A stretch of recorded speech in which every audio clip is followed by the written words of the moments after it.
So, good morning, or good afternoon, or good evening, wherever you are in the world. Talent Finders would like to welcome executive coach, writer, interviewer, keynote speaker, and founder of Executive Reflections, Sima Newell. So, welcome, Sima. Thank you, Karen. It's lovely to be here. So, Sima, I'd like to congratulate you first and foremost on all your achievements. Can you share with us how your entrepreneurial journey started? Haha, yes. It's never a straight line, No, shall we? never. Um, I mean, the very short version was I was working in a UN organization and I was harassed. I was in an executive position and I reported it, and that led to a whole chain of events. Whereby I had to, it was sort of the kick in the pants I needed. I always wanted to do my own thing. I'd always had an entrepreneurial bent. I always used myself as an intrapreneur inside the organizations. And this was clearly the moment that I needed to go do it. I think I'd become comfortable, and so sometimes the universe gives you the Yes. shove out the Can- door, Yeah, when exactly. you It's has not even a nudge, it's a shove, yeah, right? yeah. Well, you kind of get the tap and then the nudge and then the And push then out the the door. boot. Exactly. And that was how it all began. Yeah. Amazing. So, what was the catalyst or the inspiration for you getting into the coaching world or profession, if I can classify it as that? So I'm an engineer, so it's not a logical jump, right? In Yes. a sense, right? I came from a very analytical, scientific, left brain, rational background. I wound up in the dot-com boom. I built one of the first 100 websites on planet Earth at the time, Wow. you know. So I wound up in the UN climbing very quickly because they needed somebody to do websites and intranets, and there weren't that many people who knew. So they Yes. brought me in the mid to late 90s, and that's how I got started there. And as I went along, I was very, very lucky. I had a wonderful boss and mentor at the World Health Organization, and she really taught me the ropes. And she gave me my first promotion into management. And all of a sudden, I was in love. Like, I just loved seeing how other people could come together and make bigger things happen. And Yes. that eventually led me to leading bigger teams and bigger, more strategic programs and having to mentor my team members. And so when I left, that was the part that I wanted to keep, less the technology and more the how do I share some of that experience, some of the things that work, what I've learned, and be able to be by the side of other people so they succeed. And that was the pivot. That was it. That's That was it. amazing. So, obviously, you've touched on this a bit, but prior to you getting into coaching, you have mentioned you worked or as a division of the United Nations. So, would you say that this has given you an opportunity or an advantage when going out on your own? Having, It's an interesting question. I've been reflecting on that, and I don't think it's absolutely causal. yes, So do you have an advantage? Sure. Obviously you need a certain credibility, you need a certain gravitas. So when I say, I'm the former CIO in a UN organization, that carries some weight. So yes, could I have gotten that same weight in other ways? Yes. yes, Um, the way I left, I kind of nuked my entire network. When you claim harassment, and they actually warn you about this in the training, and I won my case, so it actually yes, was harassment. I'm allowed to talk about it. Um, but when you make a claim like that, it's a very polarizing thing. It's a very divisive thing, and people get scared. They go into, they hide, they don't necessarily want to talk. So I've reconnected with a lot of my network from back then, but it took many years. So a lot of people yes, leave one place, right? You have a potential client base, and I really didn't have that because of the rather interesting way I exited. So, I had to build that up from scratch. And I think the other challenge that I had was I knew nothing about marketing.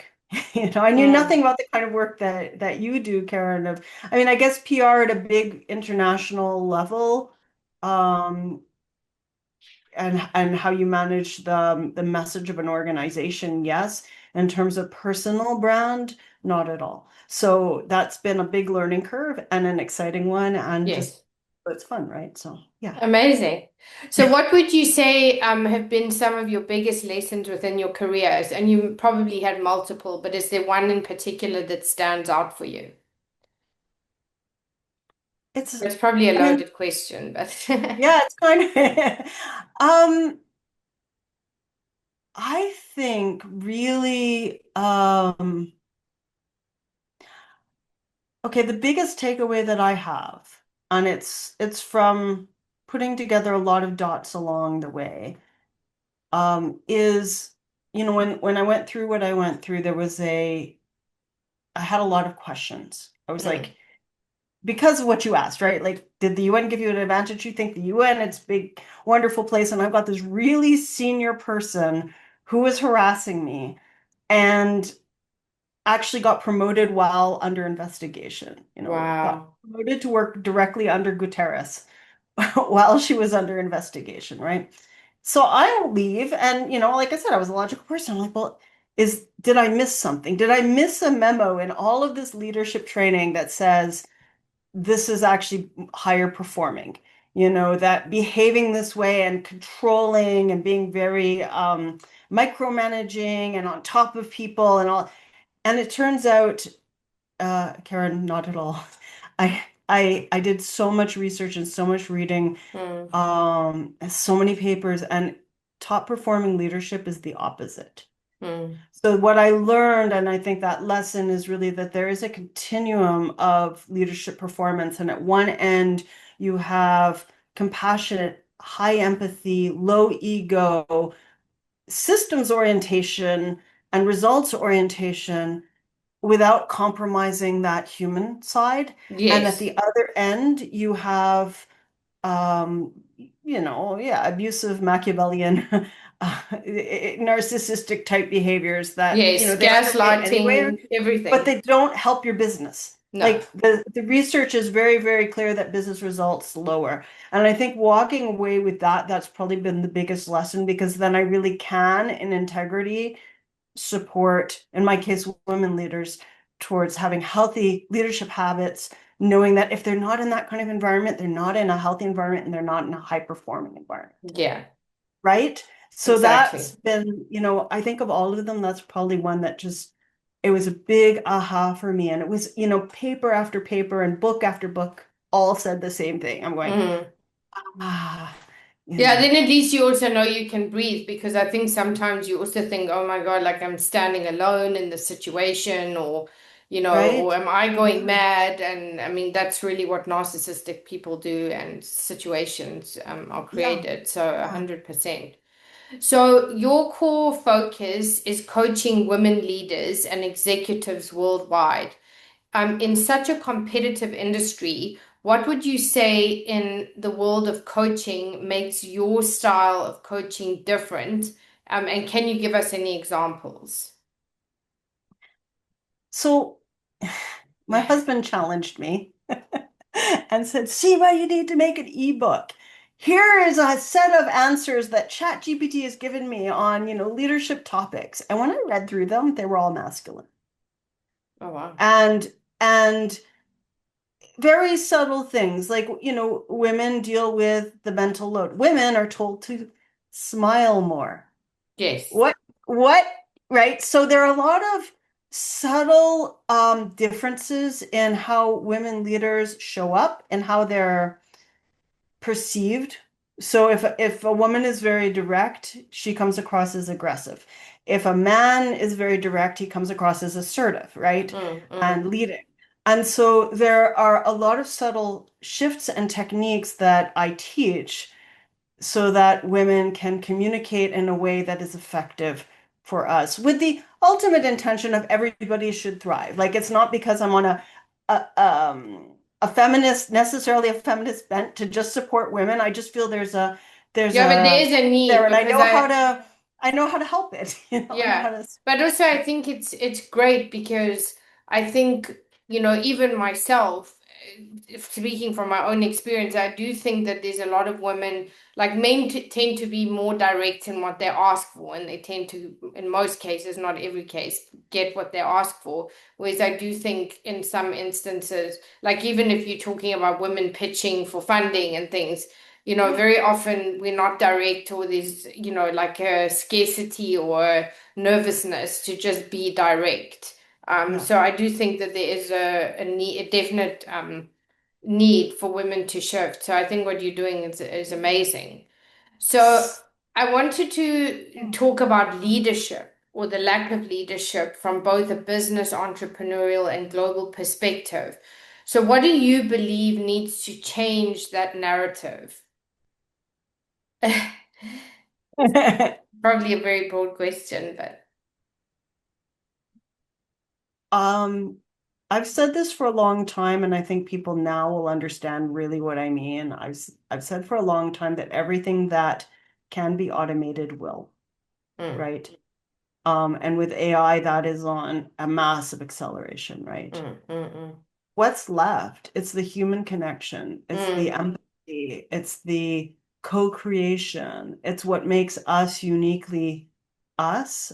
And I think that we are witnessing a massive shift from um, old style structures into new ones. mm. And we're in the very messy middle of it, right? So it Yeah, feels big time. It's very right. overwhelming, It's actually. very overwhelming, and when you're in the middle of it, you think you're never going to get out of it. Mm, And yet, I really do believe that having um, a different kind of leadership, a different, kind of approach and compassion and connection with people is really going to drive business, drive, you know, international leadership, everything over time. yes. And yeah, and I think the people who are already there know that. And there are people who are in big denial, pushing back very, very hard. And then there are people sort of in the middle, worried about how is this going to work out. And it will work out. It always has, Mm, mm. always has, and it will. So you've developed a speak up and stand out method and have built on decades of proven track record as a C-suite executive, which is impressive. So can you share with us more about this and why is this so important for you? And obviously it's based on your own experience as well. So what happened? It was kind of interesting. Like I said, I stumbled into this leadership thing kind of I was riding the wave of the dot-com boom and I was at the Yes. front of it. So I wound up watching people who came into it later than me not promoted as quickly as I was. And because I was promoted quickly, I mean, okay, I can sing my own praises. There's probably some talent there and just some luck, right? Mm, And so I wound up using techniques. I did things that worked. I got people to buy into massive, you know, IT strategies and projects and getting us all at UNA, it's like got us all connected to address the epidemic in countries, and when I arrived, IT was just in Geneva. I mean, I was able to do big transformative things and get the buy-in for it. yes. And then when I pivoted, I switched into coaching. And so I did some training and I realized, wow, the things that I was doing because I learned, because I was watching people who were successful and imitating them, whatever it was, these are tools, these are techniques, they have names.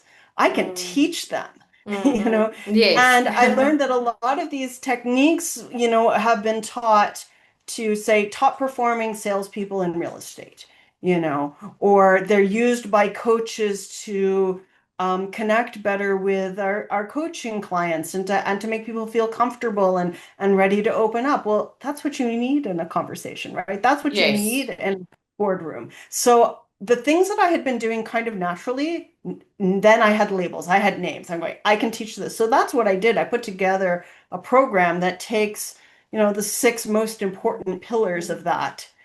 And I pass that on to my community to be able to use those. I just had a client today in our Facebook group who said, you know, I used your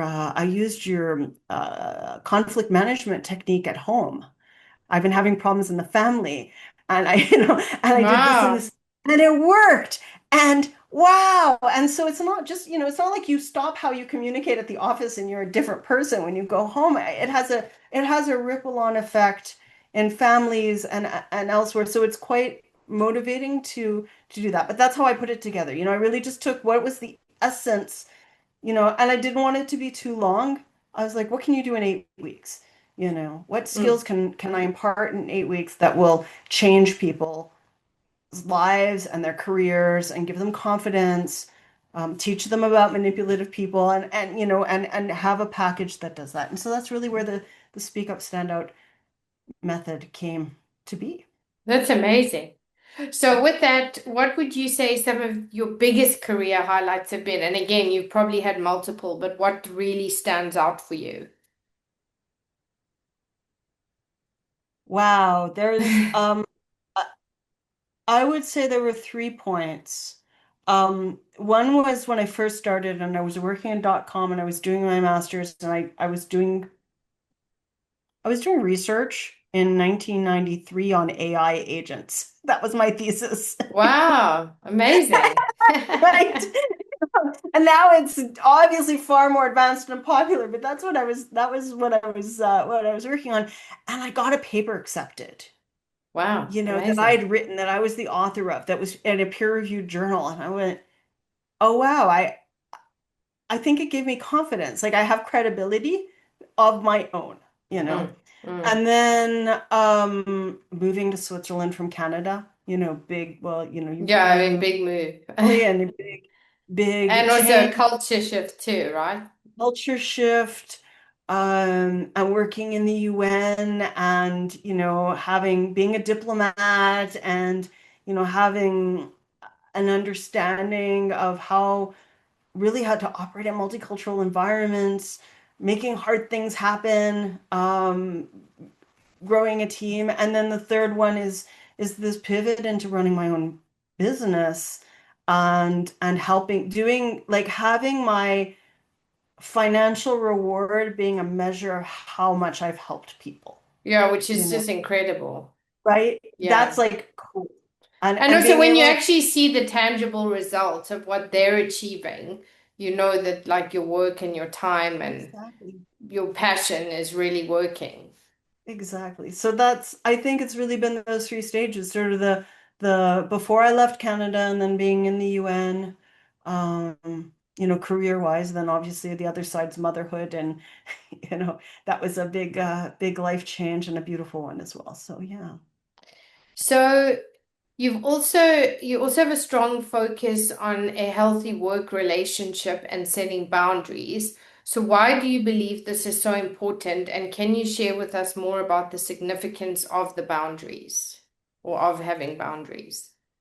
So we talked about the two direct, right? The two direct Yes. ladies. The other ladies are the people pleasing ones, the Yes. accommodating ones, the ones that We've say all been yes to there. every project. Yeah, exactly. You say yes Yes. to every project. And there's an underlying belief that results speak for themselves, which by the way, they don't, and we all have to learn to promote our achievements.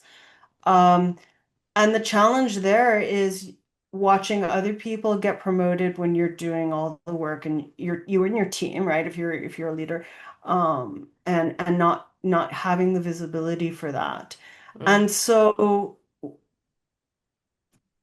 what happens? You do more, right? You're like, oh, I need to take this next big thing, or I need to work this evening, or I need to work this weekend, or I need to put up with this bad behavior, or what you compromise you compromise your, in a sense, your integrity. Like integrity comes from the word integral, and it has to do with wholeness, and it Yes. has to do with honoring your word and honoring your Yes. word to yourself. And there's research out of Harvard showing that when you have self-integrity, when you have that as a top value, when your organization has that as a top value, so when you make a commitment, you keep it, both to other people and to yourself, Yeah. there's a 300% increase in productivity. Mm. For the same amount of input, you get 300% more out, like three times between 3 and 500, I think was the number. So I stick with the conservative one, right? So we give away a lot when we don't hold boundaries. Yeah. Probably a lot more than we realize. And a lot of that is, if you're not used to holding your boundaries, it's uncomfortable. You don't know what's going to happen. How are they going to react? Mm, mm. To do that, actually, um, a lot opens up that wouldn't have been able to open up otherwise. Yes. So, and it fits nicely and it's not stretching you. And you're being valued for yourself and for what you bring, which as a leader is essential, right? You're Yes. not a Lego block. You're the, you're the actual Exactly. Lego, project. So, yeah. So, you're also the author of a book. Can you share with us more about this, and why you decided to write the book, and why the message and the story is so important to share? And does this play into your coaching? So yeah, it's an anthology of stories of us whistleblowers from the UN. So it's called We the People, the UN Whistleblowers, and edited by my dear friend Caroline Hunt Mathis. I have two chapters in there. I have the chapter telling my story of what happened, and then a chapter talking about the possible way forward. And like many things, like books, it takes a while for them to come to Come to life, life. right? Yeah. So I was writing the manuscript in, I'm trying to think, 2018. I was writing the manuscript in 2018, to get it in time, driving from Turin to the Swiss Alps with my sister-in-law and my young daughter at the time in the car, right? And I've got my laptop out and I'm doing this because I really felt that it's important that people know what's going on, right? Yes. That people know they're not alone. One of the things that happens if you're in a situation like the one I was in is you're very isolated. It's one of the manipulation tactics is to isolate Yeah. people and to draw, and you see that a lot in domestic abuse, right? Like don't talk to your friends, only go out when I say so. It's a control tactic, right? Yes. And knowing that people are isolated, I really wanted the story to be out there. The book itself went through a few iterations. One of it was a very academic one, so it's also, well, the nice thing is it's been solidly researched and referenced. It's therefore not like a marketing book. It's not, hey, read my book and you're going to want to come work with me tomorrow. It's really this substance. Yes. Um, and when I first started coaching, I was trying to do burnout coaching, and I still do, like for people who are ready to make that investment in their growth at those difficult moments. But it's not something that I can really put out on LinkedIn because nobody is there going, yes, I worked with Sima on my executive burnout and she was the best coach, right? It's hard to, nobody's going to tell you about their experience. So that's when I thought, actually, how do I find people before they burn out? And then how why is what is it particularly about women that's driving it? We talked about boundaries, for example, and examining yourself, like what did I do that was allowing these behaviors and why, and what were the, would I do something differently, and all of that self-examination. So that's really the why I wrote the book, and then also how it relates to my coaching. It sort of was version one of my coaching was really around that, and my door is open for that because I think it's so important, and yet it is so hard to put out there because there's so much stigma No, uh, absolutely. for It's anybody to like say. even like if people are like sexually harassed or, Yeah. assaulted in the workplace, for a lot of women to come forward, many don't because, or people don't come forward because, like you say, there's such a stigma. So it's really wonderful that you are, offering this and supporting people through, these different scenarios. So, and I think obviously the book is going to be very helpful to those that read it. So. Um, you also hold a master's, as you mentioned, in electrical engineering from McGill University in Canada. So did your engineering training alter the way you approach problems, and if so, how? I don't think you can help it. I Problem mean, solving, right? I think maybe a lot of people don't understand what engineering is. And at the core of what we learn in engineering and any kind of engineering is there is science. Hmm. And then how do you use that science to design new things? So you're not doing research to find out more science. I'm not trying to figure out, how many neurons control the, eye of an ant, or Yes. whatever. Like that's science, right? Yeah. I'm trying to figure out, okay, well, if we know that, how could we apply that to something else? Yes. And I came out of engineering. I was thinking to be an aerospace engineer right at the dot-com boom. Yes. So I pivoted into IT, into internet technology, and that that's what propelled my career, which we've talked about. I think it gives you a very structured way to approach things. So I can look Yes. at really complex problems and not be phased. Like if you give me an Excel spreadsheet with 7,000 rows in it, I'll be like, well, okay, that's finite. Thousand, right? Yeah. Which for And then most I'll think, people would be how can we get massively through those overwhelming. efficient? Sorry. I say for most people that would be massively overwhelming. And I think engineering helps you say, right, okay, well, are there patterns in this? How can I sort it? How can I organize it? How can I structure things? So it allows us to take very complex problems and simplify them. And probably even in I don't use that aspect, the technical aspect so much in my coaching, and yet saying, right, women's leadership, that's a big challenge, right? Yeah. What's the essence? And what's the step by step? And okay, if we do these 6 steps, it makes a difference, right? Yes. And to be able to be structured and methodical, um, maintaining the creativity, I'm Yes. not a robot. If you need a robot, you can talk to ChatGPT and it will give you answers, right? That's not Yes. what this is about. So it's I think it's really that aspect. It's the creative thinking as well as the structure that come from the engineering side of me, you know. Yeah, absolutely. So that leads me to the final question. What are the three key pieces of advice you would give to other entrepreneurs and those in leadership positions? And what legacy would you like to leave, or how would you like to be remembered? Oh, those are great questions. Okay, so other entrepreneurs, um, you need to fail a few times. Like you're not going to get it right on the first try and learn from it, Yes. Just keep keep at it. I think the difference between entrepreneurs and who succeed and entrepreneurs who don't are the ones who didn't stop. Yes. You know? And I think do something that's in alignment with yourself. Don't, to me, as I said, the service part's so important. That's the kind of entrepreneurship that I believe in. Different people do different things.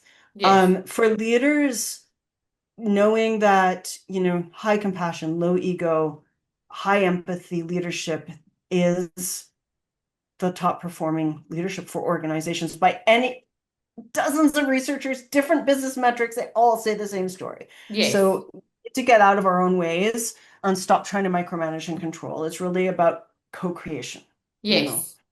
And how would you like to be And remembered? and how I would like to be remembered. Um,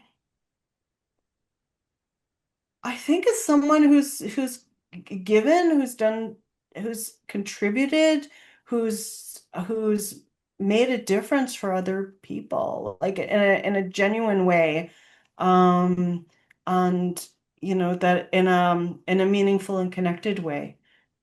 Yeah, absolutely. No, that's amazing, Seema. Yeah. Thank you so much. So, thank you for joining us. And if people would like to connect with you, what are the best platforms for them to do so? LinkedIn, definitely LinkedIn. I'm on LinkedIn and Facebook and Instagram. My Okay. private platform is really on LinkedIn, so you can just come find me. Okay. So it's just at Sima Actually, that's Newell, right? yeah, Sima Newell, and there's a whole pile of numbers after it. We can put a link. Because Okay. I was on LinkedIn in like 2000, 2001. Yeah, when it I was think I have still one of kind those of really old, you know, names with numbers at the end of it that aren't popular. Yeah, true. Well, thank you So so much, and hopefully we can have you back in the future to see where you are in your journey. So thanks for joining. thank you, Karen. Really appreciate it.